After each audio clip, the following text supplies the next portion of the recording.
ఆదిలాబాద్ జిల్లా నుంచే కేసీఆర్ పై పోరాటం ప్రారంభించామన్నారు చెన్నూరు కాంగ్రెస్ ఎమ్మెల్యే వివేక్ వెంకటస్వామి. ఇంద్రవెల్లిలో దళిత గిరిజన పోరుబాట బహిరంగ సభతో బీఆర్ఎస్ ప్రభుత్వంపై రేవంత్ రెడ్డి పోరాటం చేశారని గుర్తు చేశారు. ఇంద్రవెల్లిలో మొదలైన ఉద్యమంతోనే రాష్ట్రంలో కాంగ్రెస్ పార్టీ అధికారంలోకి వచ్చిందన్నారు.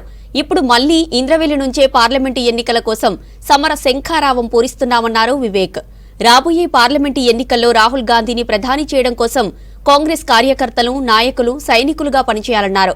ఆదిలాబాద్ జిల్లా ఇంద్రవెల్లిలో జరగనున్న సభకు జనం పెద్ద ఎత్తున తరలివస్తున్నారని చెప్పారు వివేక్. ఇంద్రవెల్లిలో ఇంతకుముందు రేవంత్ రెడ్డి గారు అసెంబ్లీ ఎలక్షన్స్లలో ప్రారంభం అక్కడి నుంచే స్టార్ట్ చేయడము, కాంగ్రెస్ పార్టీ అధికారంలో రావడము, ఇప్పుడు కూడా ఈ ఇంద్రవెల్లిలో ఈ చాలామందికి తెలుసు త్యాగాలు చేసిన స్థలం ఇది. ఇక్కడి నుంచి ప్రారంభం చేస్తే బాగుంటుందని చెప్పి ఆలోచనతోని ఇంద్రవెల్లిలో ఫస్ట్ పార్లమెంట్ క్యాంపెయిన్ మీటింగ్ జరుగుతుంది.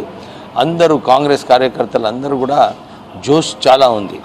ఇంతకుముందు అసెంబ్లీ ఎలక్షన్స్లో ఎట్లనైతే పనిచేసి అభ్యర్థులను గెలిపించుకున్నారో మళ్ళీ ఒకసారి మేము గెలిపించుకుందామని చెప్పి ఆ ఉత్సాహంతో ఉన్నారు.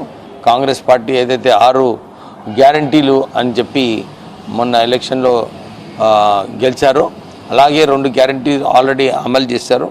ఈరోజు ఇంకా 2 గ్యారంటీలు అమలు చేయడానికి అనౌన్స్ చేస్తున్నారు. త్వరలోనే 6 గ్యారంటీలు కూడా